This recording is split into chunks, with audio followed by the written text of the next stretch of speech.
No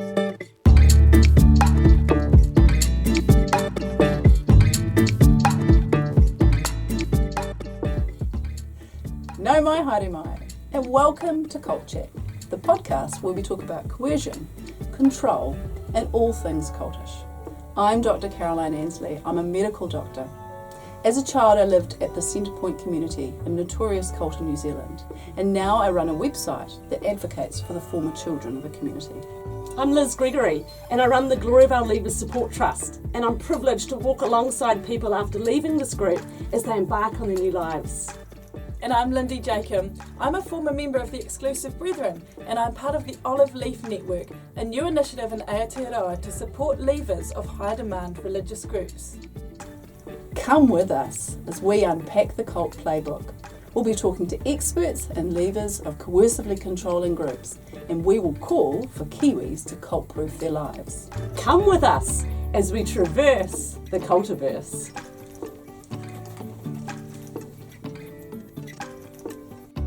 A warning. This program contains references to subjects and discussions which may be difficult for some people to hear. Please take care of yourselves and your whānau while listening. Welcome back to Cult Chat. Good to have you along, ladies. Got Kaz here and Lindy. Hey, nice to see you. Kia ora. Excellent. You'll remember last time that we finished up with an interview that Lindy did with Rachel Jackson and Shayne Meacham, and they were Jehovah's Witnesses. Well, they were, and now they're watching with interest as the Jehovah's Witnesses have gone to the High Court trying to get their way out of being participants in the Royal Commission of Inquiry into Abuse and Care. Now that's something that's been going on for a number of years in New Zealand. The report is coming out soon, and here we have, sort of on the eve of these reports being delivered, a group contesting their involvement, which is always a bit of a concern and a question mark. Why wouldn't you want to find out how your organisation can better safeguard children? You know, why don't you want to know? And so that's of concern. And so Lindy is going to continue her interview with Rachel and Shayne, and at the end of that we're going to have a discussion on their points of doctrine from the first episode, and then look at the High Court issues in part 2. Let's go again.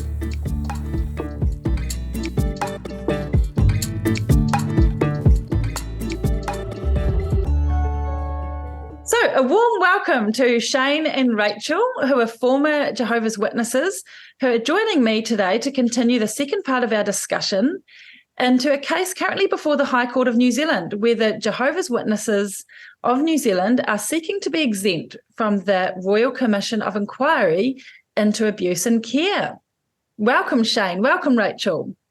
Good to see you again. So, a quick recap for our listeners who are not familiar. The Royal Commission of Inquiry into Abuse and Care was a royal commission that was established in 2018 by the New Zealand government to inquire into and report on sponsors by institutions to allegations of abuse in state care and in faith-based care.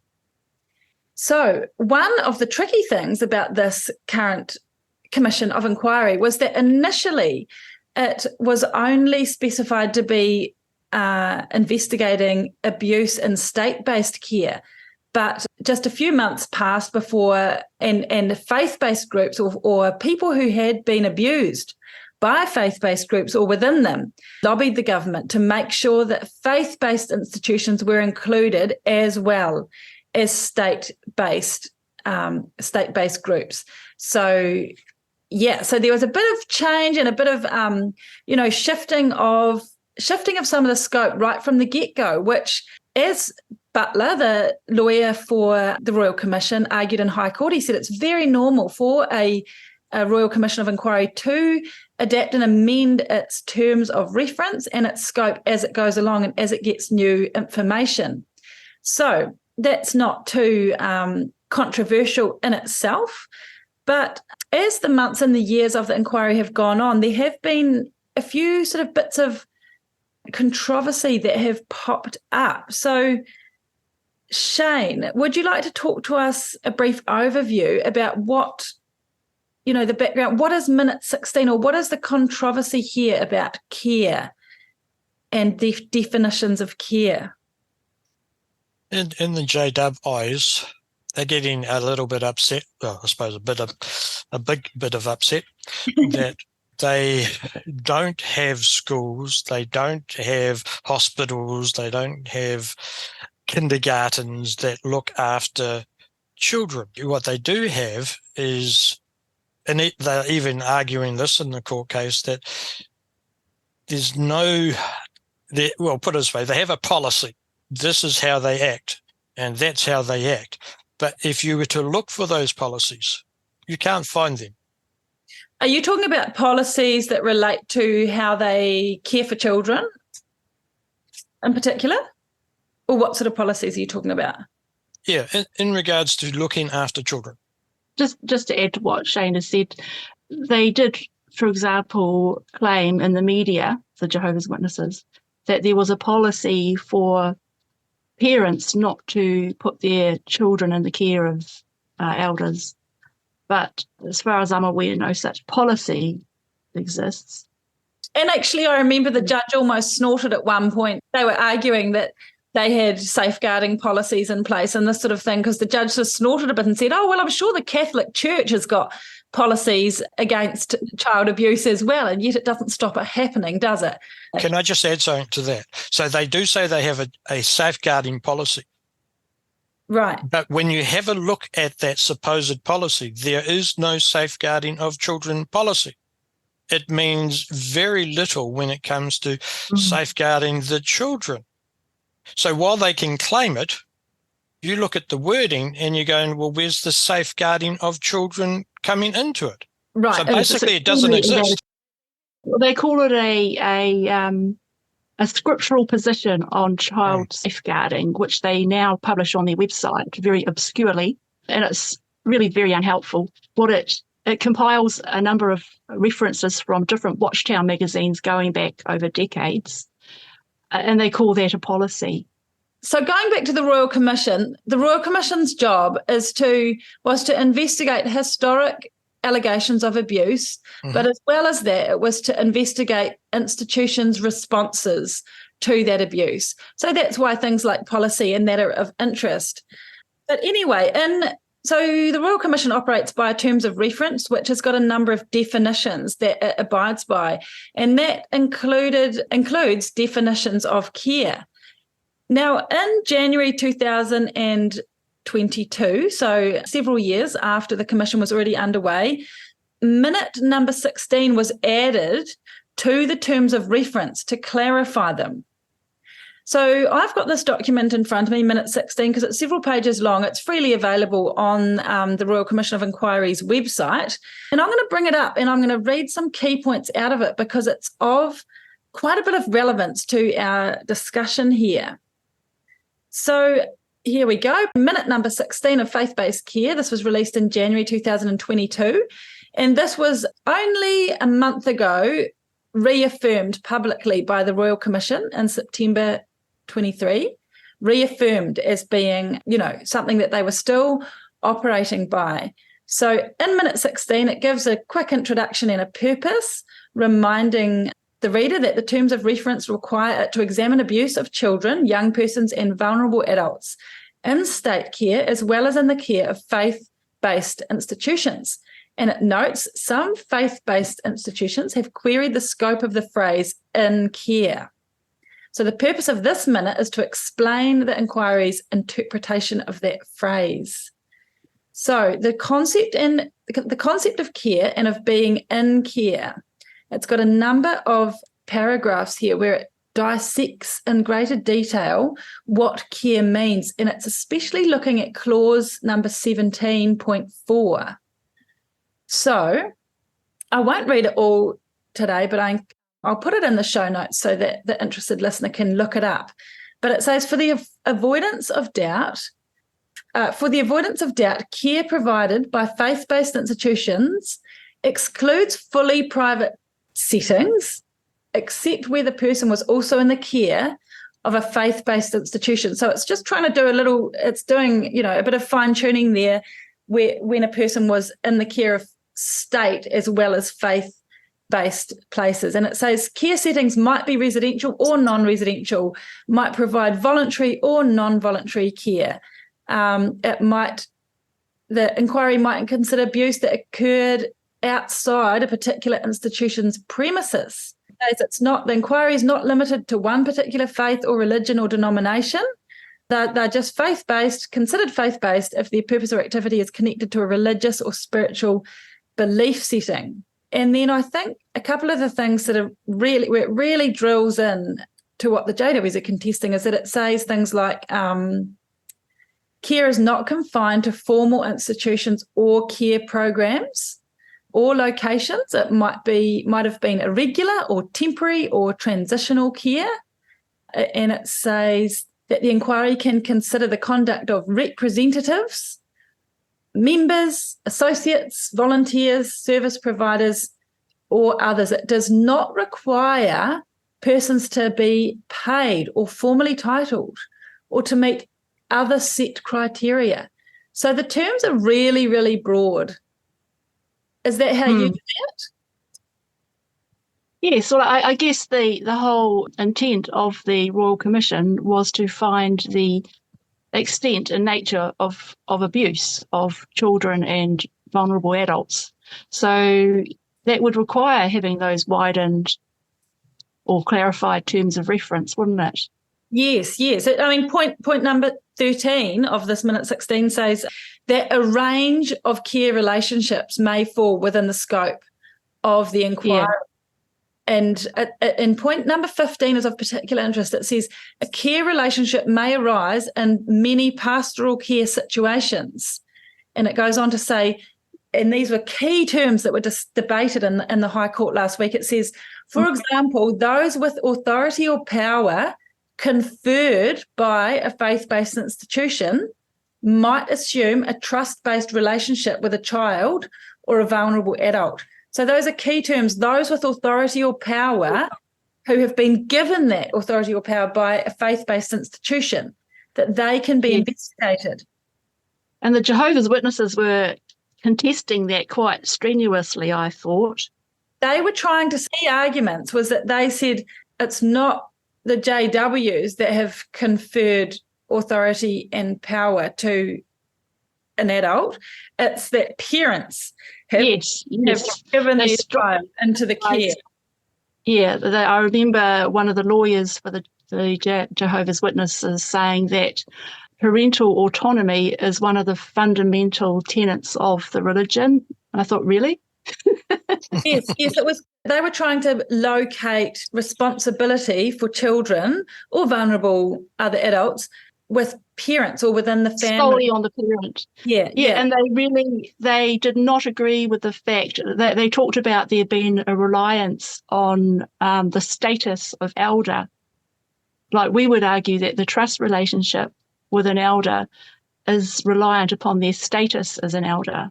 Yes. Because the institution depicts elders as being men who have been appointed by Holy Spirit. They're capable, qualified to teach. They have all these Christian qualities. They are trustworthy. You are meant to obey them, not question them. So because so the trust relationship comes really from what the institution has said. Right. Yeah, members. Point 15 goes on to say that it says where a relationship is related to the institution's work or it's enabled through the institution's conferral of authority, then it says the child or vulnerable adult may be properly described as being in the care of the faith-based institution. So, the Royal Commission is saying that this type of setting, when the institution has conferred authority onto a leader, then that child or vulnerable adult is in the care of the faith-based institution. And they give examples. They say Bible study groups, Sunday school, day trips, errands, pastoral and spiritual direction is included in there, which we'll come back to that later because it's quite interesting. It might include mentoring, training, and counselling in groups or individually. And then point 16 is really interesting.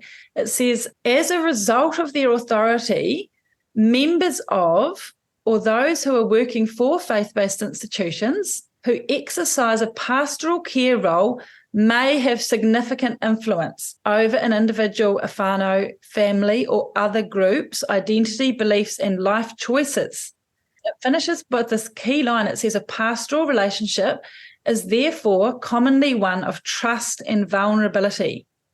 Yes, yes. So the Royal Commission is saying these relationships of care, even though it's not a formal contract and it might not involve a physical location, the Royal Commission is arguing that these relationships in religious entities are relationships where there is power, there's authority, there's trust, and there's vulnerability.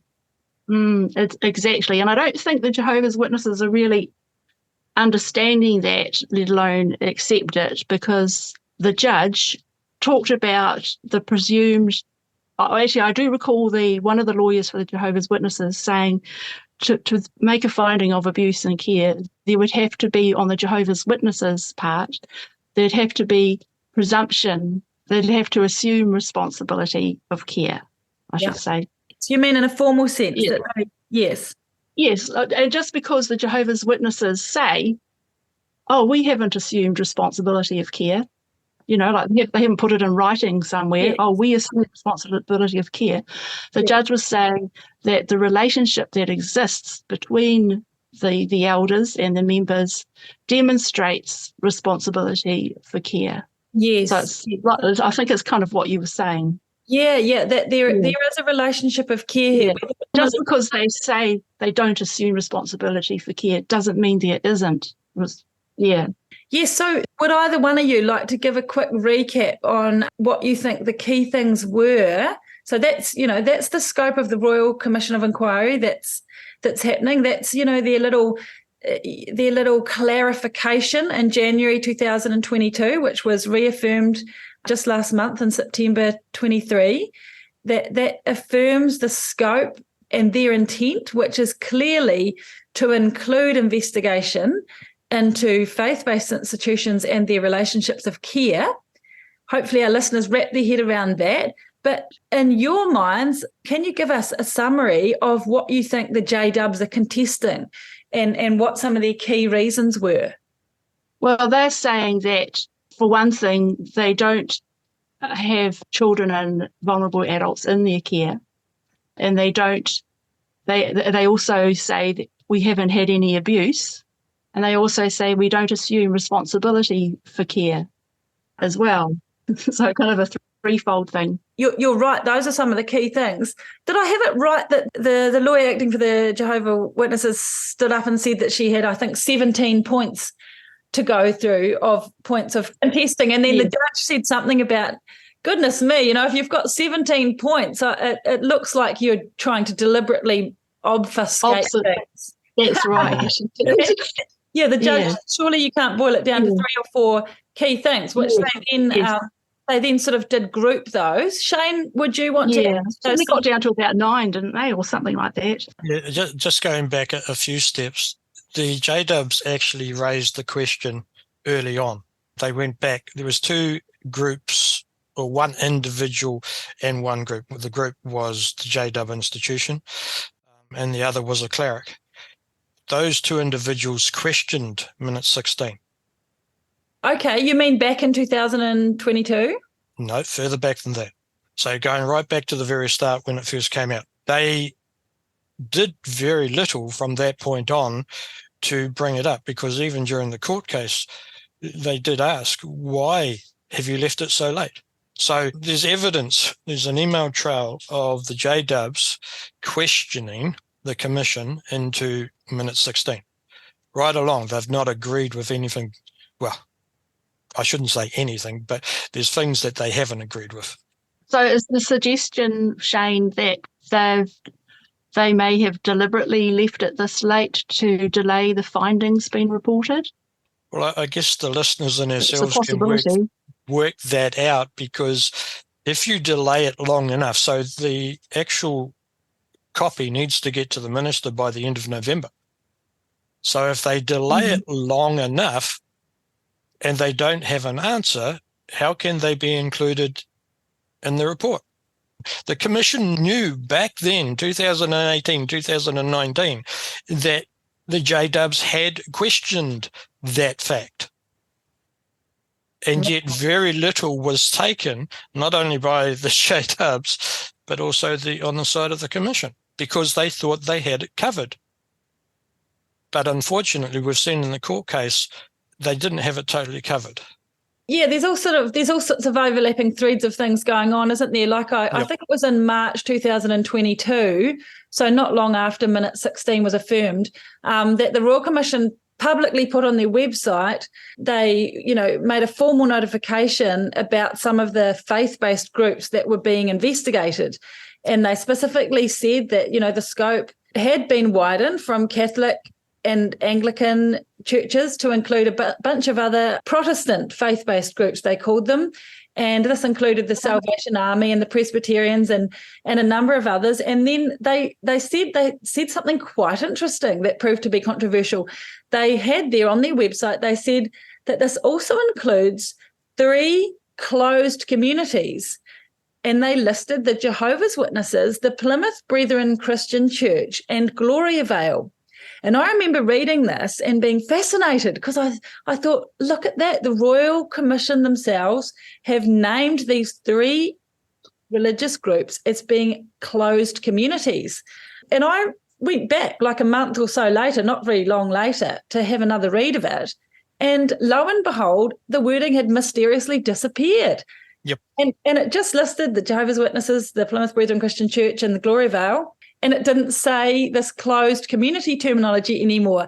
And so I was fascinated. I never could find out what happened to it, but I was fascinated to hear during the High Court hearing this came up numerous times because the Jehovah's Witnesses were using it as evidence in their eyes that they had been unfairly targeted and they had taken offence to being called a closed community. And so then there was a bit of a discussion back and forward, wasn't there, where the judge said, well, if you do have pervasive influence over every area of your members' lives, arguably you are a closed community. They were disagreeing with that. But can I just add something about that, how, on the discrimination claim that they made? Mr. Butler, speaking for the Attorney General, made it clear that various religious groups weren't specifically selected to be part of the Royal Commission, but that abuse survivors from every religion in New Zealand were invited to make a claim, to bring forward a complaint to the Commission. So nobody was excluded from it. That's but right. They investigated the most troublesome ones, which were called the top 8. And those ones were, all of them had survivors come forward and give testimony about them, is what I understand. And so that's why they were included. That's right. And he actually went through the criteria by which they decided which ones would be investigated. Jehovah's Witnesses were among that top 8, as was Gloriavale and Plymouth Brethren. So, and it was not just the number of complaints that they had, but other information that they had got from overseas, various reports from overseas, and other things that gave them, grave causes for concern. That's how they came to arrive at their top 8. The Jehovah's Witnesses somehow had thought that they were specifically selected from among all the 600-odd religions in New Zealand, which wasn't the case. They just followed the evidence. The Commission they had the complaints, they found out information and decided to include them in their top 8. Well, probably the key argument that was put forward, or one of the most key arguments that was put forward by the lawyer acting for the JWs, was that they do not provide care. And as you mentioned, that was because they don't operate things such as holiday camps or Sunday school or orphanages or whatever. But I was quite amused at one point because, at one point when the judge was querying this and asking, well, what about the judicial committees and the elders? What do they do? What do you call that then? And the lawyer for the JW said, well, that's spiritual guidance, not care. And I think the judge said, well, isn't that just semantics? Yes, there was another point that got a little bit of a laugh out of me. As a former elder, what did you think of that argument that you weren't really providing care as such, you were providing spiritual guidance and that they were different things? Well, I can really only speak about myself and not any other elder, but I do know elders did care for the individuals. We were always taught to care for these fatherless kids, non-JW parent sort of things.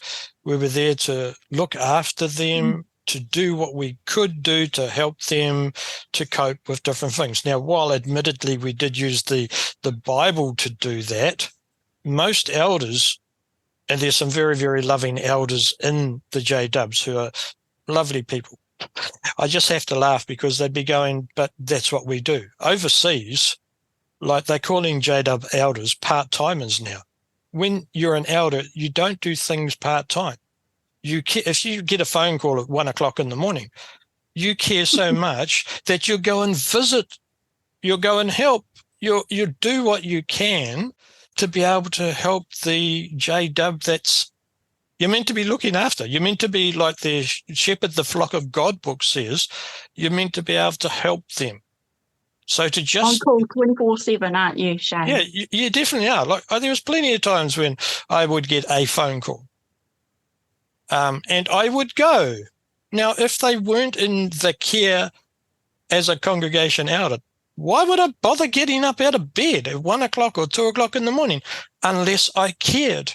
I tell you what, too, like I was saying, elders are never off duty. For example, if an elder saw somebody like 3 a.m, saw a Jehovah's Witness smoking a cigarette outside a club in the city, they've got their elder hat on at that time in the morning, and they will be speaking to that person the next day.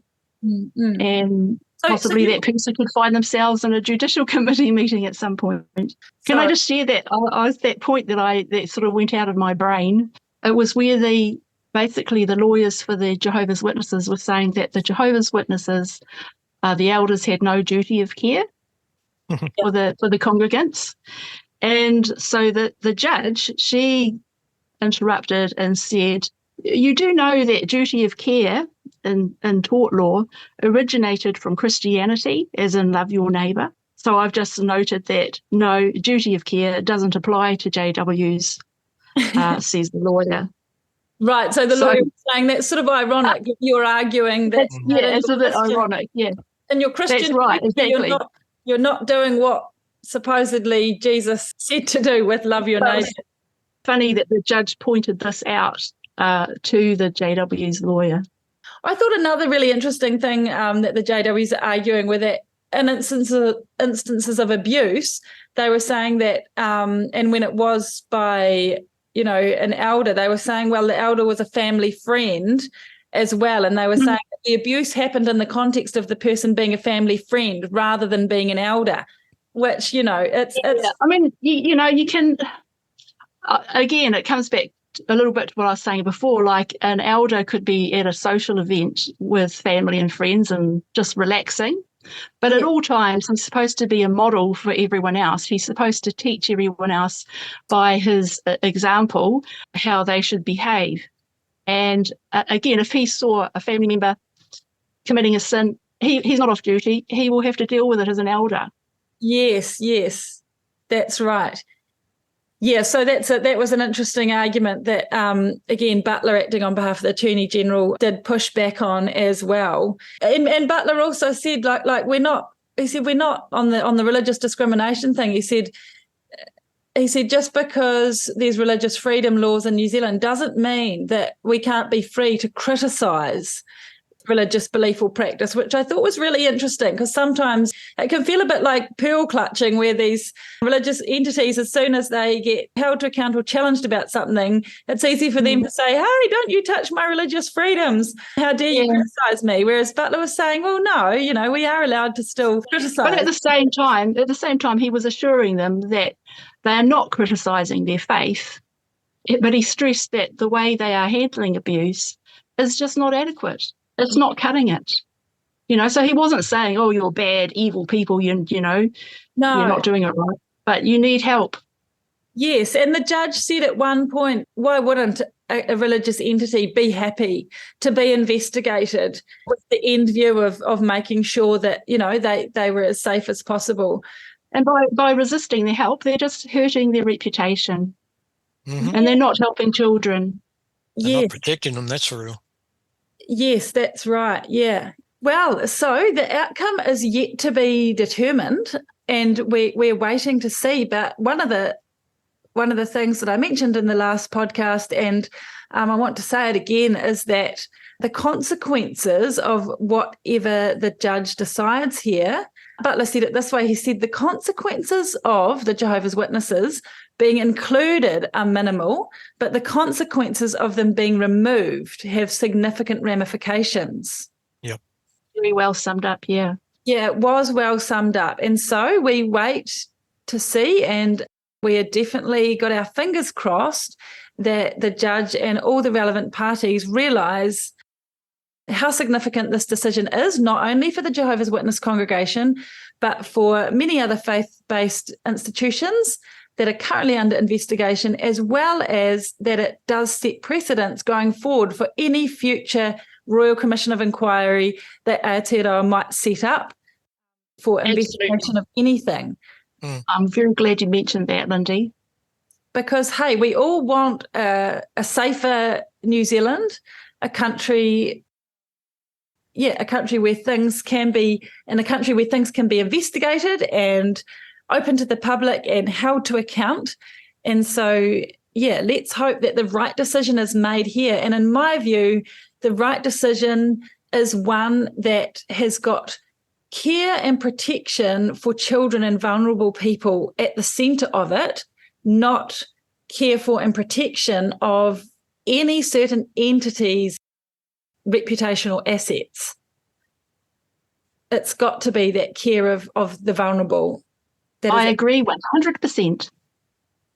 Well, is there any final things that either of you would like to say, or shall we wrap it up there? Well, I think you've done a very nice job of wrapping it up. And I would second that. Some very, very, very good points, Lindy. Fantastic. Well, Shayne and Rachael, thank you again for joining us and sharing your hard won, your experience and insights that's come at quite a bit of a cost to both of you personally. Let's chat again when the outcome is released from the High Court, and let's chat again and we'll sort of wait with bated breath to see what the outcome is. It sounds like a great idea. See you later. Okay, welcome back, friends. So what stood out to you from that interview? Lots of stuff. The number of times that Shayne said flip-flop. Oh, wow. Flip-flop. Flip-flop one. Yeah. I don't think an organisation that has got how many million international followers should be changing their basic ideologies and doctrine in a flip-floppy way. I mean, you don't know what you're following. You certainly didn't agree to it when you signed up, if there's flip-flopping of major doctrine. That to me is very concerning. You know, if I join up to something, I want to know what I'm joining up to and not have it change slowly, move away from that thing I joined up to over time. Yeah, I get that. I can see that you might want to change in a positive way, but the concept of flip-flop means you then actually go back to the original and then you're back, and so I think there is some instability. But like they said, it doesn't matter. What you signed up to was to agree to what the leaders and the elders said. That hasn't changed. No, it hasn't, because you have a direct line to God to justify any changes, haven't you? Exactly. And that concept of it being new light, so it's packaged as being, the Lord has given us greater light, although as Rachael said, it's more like the light's being dimmed and turned off and then turned back on. Like it's not exactly progressively getting brighter and brighter. No. Yeah. Now, and also the idea that this is people's lives. Like I mentioned it earlier in the first episode, that the medical blood transfusion thing is the thing that I see and I feel and I really, really bothers me. It's people's lives. If in 1982 kids with leukemia couldn't get blood transfusions, but they can now. Well, my kid died, not my actual kid. Yeah. But if I was a JW, or my wife died in childbirth because she had a postpartum hemorrhage and couldn't receive blood products. I mean, that's... Yeah, those are really, really big things, and you're right. I know that in the Exclusive Brethren the group that I came from, there were things like that. I can remember the leader sort of shouting in a meeting, we'll never ever have fax machines and other forms of technological device. And only a couple of years later, completely changing and internationally rolling out the use of technology for members, and really hard for especially older members who had children kicked out because they'd listened to a radio once, or people got in trouble for stopping to watch Princess Diana get married on TV in TVs in shops. People got kicked out or disciplined for minor use of technology like that. And then only a decade later it changes and everyone's got it. It's got very real, these flip-flops, as you say, have got very real world implications for people's lives. And especially if it means that it's making something worthy of church discipline or not. Yeah, huge harsh impact. Consequences. Yeah, very harsh consequences for something that later on is just no longer part of the revelation. Yes. Yeah, that's devastating, because what you've got joining these kind of groups are generally people who are joining a group that they think is going to be beneficial, for their lives or healthy. And what a devastation it must be to come to a realisation that perhaps the leaders of this group weren't the vessel of God that they promised they were, that the fruit of this group is not as great. I mean, you heard Shayne there, he was an elder and he really didn't know, he hadn't been kept aware of sort of child abuse, things that might have been going on. It's like this double insult in some ways. He's now looking at it from an elder's perspective, having left this devastation on children, and now they're turning around and fighting out in the public square, saying, A, we probably don't have any abuse here, and B, if we do, it's certainly not your business, the scope of this inquiry. Gosh, that's quite devastating for your faith in a leadership team. What about those people still fellowshipping with the Jehovah Witnesses? What are they thinking? That's a good question, because there were quite a number of them had turned up to the High Court to support, which, you can tell by the way they dress, and that the women are very modest and demure in their clothing, and the men often wear suits and ties and that sort of thing. So a bunch of them had come along, and I really, I sat next to some of them and smiled and said hello to some of them and that sort of thing, and I was sitting there thinking, this is so bizarre, because they viewed me as an outsider and an opposer, as or I don't think they call it an apostate. They call it an apostate because I was sitting with Shayne and Rachael, so they could tell that I was, on the dark side. But it was really weird for me, because I was sitting there going, my heart's going out to you. I'm not opposed to you. I'm not against you. I can see that lots of you are really lovely people. Yep. And Shayne said that himself, and I appreciated him saying that in the interview, that lots of them are really good people. And so I think, from their perspective, they are taught that that the whole world is against them, and that governments and state institutions and stuff are part of the world, and are therefore part of the systems that aren't to be trusted and don't have their best interests at heart. So I think for them, they see it as not just protecting their institution, it looks like that, but for them it's because their institution is this vehicle that's got God's blessing and should be protected. And now it's being threatened by and so they perceive it as they kind of perceive, I think, the government as having no right to kind of meddle with their affairs, which you have the same with Gloryvale, right? Entirely. So now we're starting to go back to the conversation that we had right at the beginning, or a question that was posed, are we saying this group is a cult? Well, we just need to let our listeners, let's just go back to some of the key features of cult groups. This us versus them persecution mentality it's just rampant through these kind of groups. It's actually an indicator. The way they deal with allegations of abuse, their responses, that is a massive red flag. Closing ranks. The fact they've even gone and taken this to the High Court. Did you see Anglicans out there? Did you see other groups who were named in some of these inquiries? There were eight. There were 8 groups. That was the revelation about what Rachael said, that there were 8 groups. This was not just a targeted attack on the JWs. There were 8 groups that were identified as being the top. That's right. The top ones. Many, from simple survivor stories. Just rank them. I mean, I would think that the groups that have a large number internationally are going to get higher up automatically, because there's just more of them. We managed to get Gloryvale in there because there was great effort to recognise that government wasn't acting inside Lorivale in a way that we thought was appropriate enough. And so here's this opportunity for a Royal Commission, and that's higher than sort of government, and they get to tell the government, and Royal Commissions get to inquire into government and state failures. There's a real sense in Gloriavale that there has been massive state failure. And so, our engagement with the Royal Within Commission... Gloriavale? No, those who've left. Yeah. Actually, no, I Very do clear know distinction. people in there who absolutely are very happy this Royal Commission is happening, and they said to me, and it would surprise you the age of some of these people I'm talking about, things like, there has been massive state failure here, So I presume there'll be people in the JWs who are also happy that their faith organisation is being investigated too. I'm sure there will be. That they would want it to be safer for their children, That's right. and a safer place for them to fellowship, and But those people, I could be wrong here, but those people can't articulate that to the leaders of their Of course they organisation, No. because that's seen as a betrayal and a lack of trust in the leaders. An acknowledgement that there has been a real problem.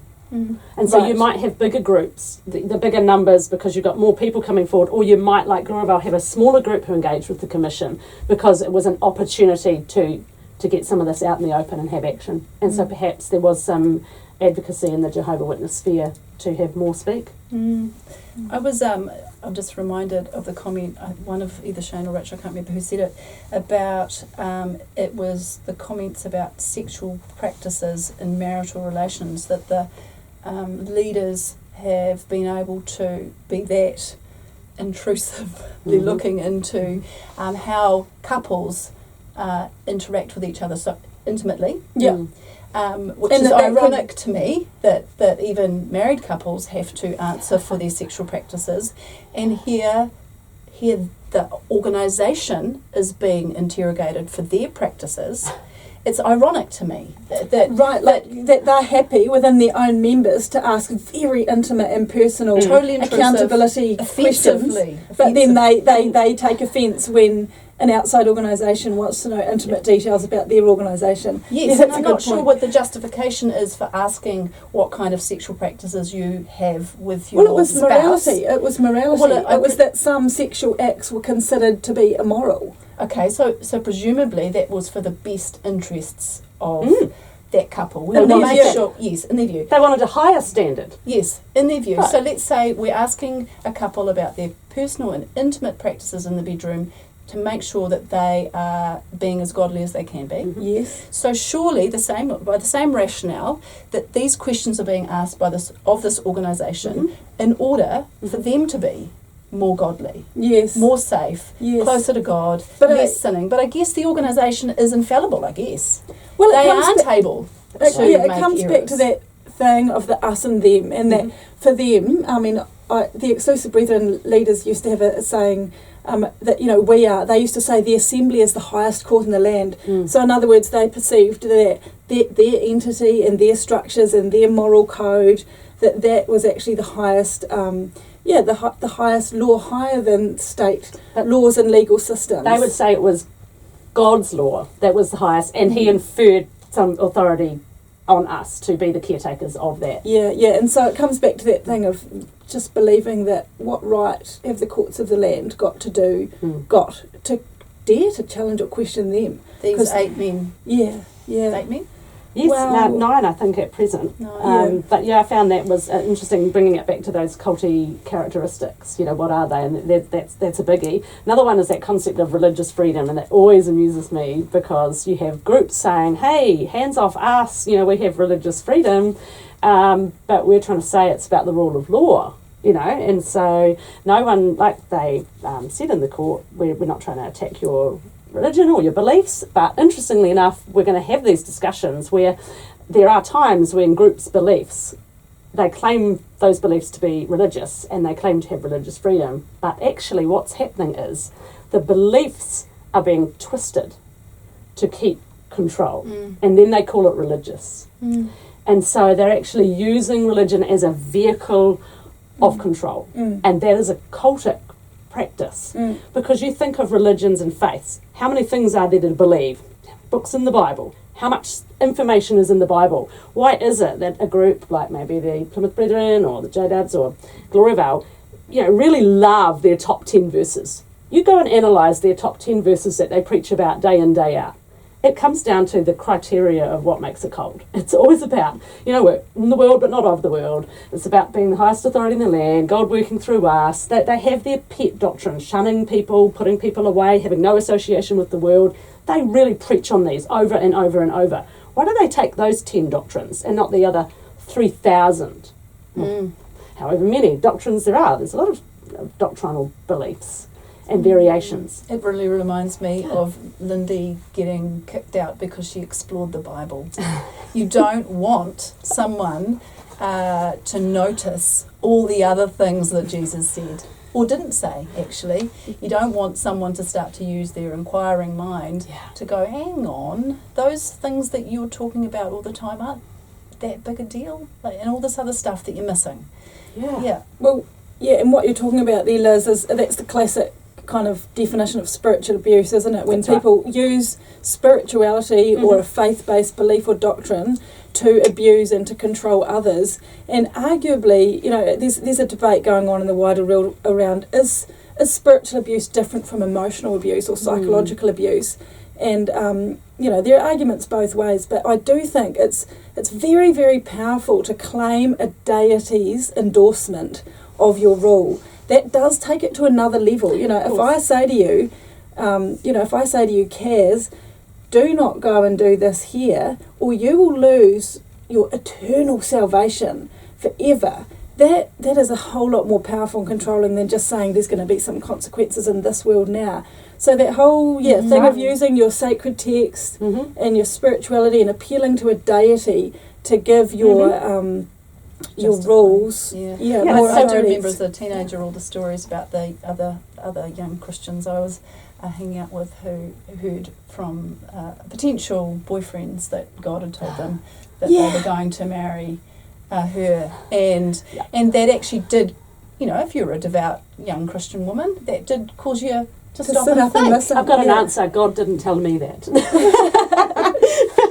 But it's the same practice at a smaller scale. And so you're right. And so you go back and you look at the way doctrine is used to create beliefs, and then you get these people when their beliefs have led to practices. So we say that orthodoxy informs your orthopraxy. What you believe informs what you do. And so you look at groups and what are they doing? It's not looking too good. You need to go and examine what they believe. What you believe. These groups say religious freedom. But what does someone in Gloriavale sat there, a leader in the employment court, and said, one of the lawyers said, you do recognise we have religious freedom in New Zealand, don't you?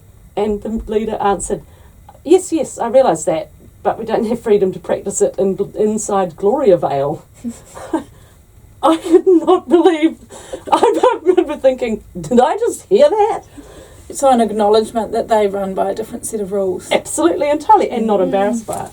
And just thinking about that humorous one, that brings me probably to one of my other reflections, that there's that moment in there. In criminal cases, you don't get much levity, you don't get much laughing, but you do in civil trials. And so we had times where the judge in the employment court also, let off a few quips.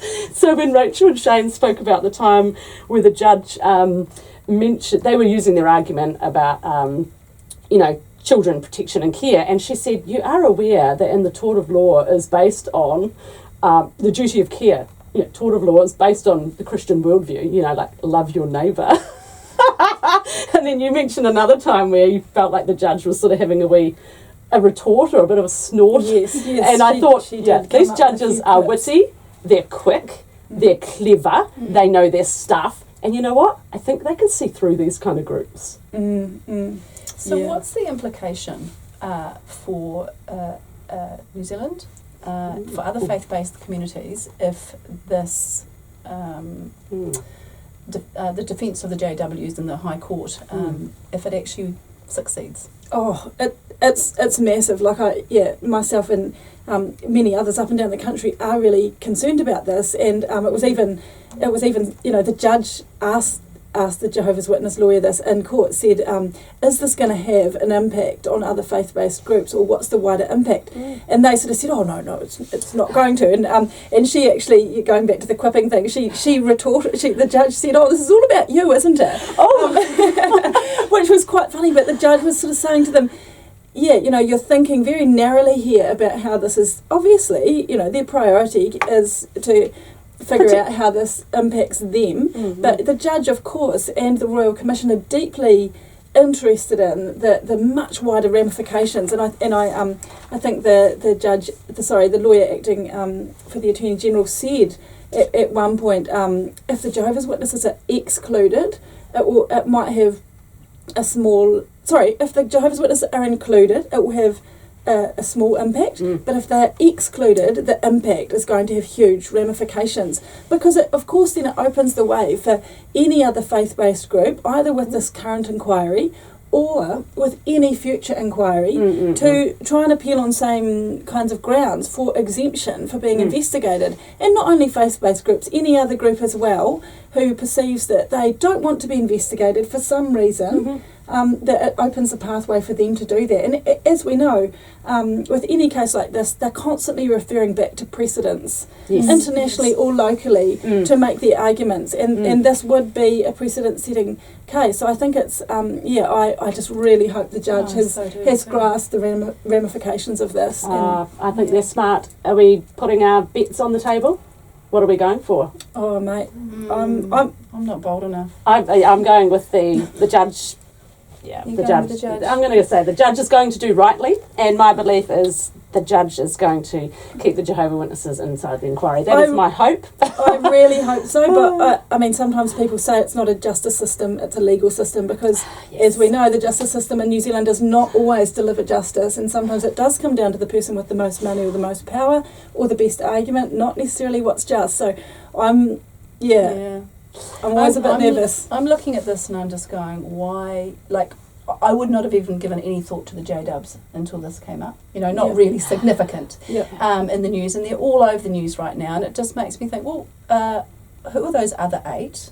I can guess a few: Gloria Vale and the Catholic Church and Anglican. Yeah, but I don't actually know who all they are. They're quiet. Some of them are quiet. They're just sneaking in. Yeah. Yes. And right now the J-dubs have just jumped up to my list of potential very concerning abusers because of the protests. So you're saying that it's backfiring on them? Absolutely. It makes me think, just eat your greens. Just eat your greens. That's exactly right. Just get in there and eat them and stop making so much fuss about what you're being asked to eat. That's right, and the judge said that to them. She was like, "What?" Yeah, she kind of said a couple of times those kinds of questions like, what's in it for you to get out of this? Like, what are you so worried about? It's almost that whole thing that makes it come across like you're trying to hide something. Why would you be so worried about being investigated? Such good questions. And I just want to come back to a comment you made about the judge, and that sometimes we have a legal system and not justice. And I don't think any of us were trying to suggest that we have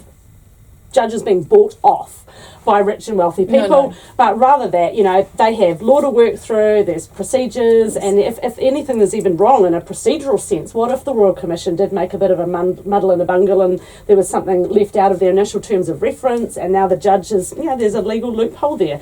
That wouldn't be saying that we live in a corrupt justice system, because it's groups like the Jehovah's Witnesses and Gloria Vale, and they love to say, oh, well, it's all just corrupt, and that's how they get away with not believing that the 20 guys sitting in prison are, deserve to be there. So we need to make sure we don't buy into that argument. Yeah. Okay, so before we go, we just want to leave you with a couple of questions, our listeners and our viewers. What would it look like for New Zealanders in the future if faith groups in this country have the precedent of being able to avoid the scrutiny of an inquiry? Should faith groups be able to opt out of inquiries which are designed to evaluate whether or not the people that they have oversight of are being kept safe? If an organisation cares about the safety of its people and has nothing to hide around the processes it follows with regard to safeguarding, why would they want to avoid being examined by an inquiry? Good questions. Yeah, no need to answer today, but have some think about it. We just want to give a deep and heartfelt thanks to Rachael and Shayne. It's always difficult coming on a program and talking about things that have impacted your personal life. They've got great expertise and knowledge. Make sure you're on various Facebook pages because you will actually see them commenting. They're great advocates in their space. Join us for upcoming episodes. We're going to be looking at one that I'm really interested in, and it's about organisations under threat. How do they deal with the threat and the scrutiny when things about their behaviour comes up in the public sphere. We hope there's something here today which has been useful for you, perhaps something that makes you examine your life and maybe even groups that you're involved in. Keep listening to more episodes of Cult Chat. Head to the Plains FM website. You can find them there. You can also listen in live 1 p.m. Tuesday fortnightly. We've got the podcasts on Spotify and Apple and YouTube and various other platforms as well. And we're just so keen to see you back here and spreading the word about Cult Chat. That's right. You can find additional information in our show notes and on our Facebook page, Cult Chat. So please do tell your friends about the show and listen to our upcoming episodes. And thank you for all the support that you have been giving us so far. Thanks, everyone. Bye-bye. See you later. Ka kite ana. If anything in today's episode was difficult or upsetting for you and you would like to talk to somebody, we encourage our New Zealand listeners to free call or text 1737 for support from a trained counsellor. Or you might like to visit the resources section of the Olive Leaf Network website, where you can find a range of organisations and resources that might be able to support you. We would also like to remind you that the views and thoughts and opinions that have been expressed in this program are the speakers alone, and Cult Chat does not necessarily endorse or share them.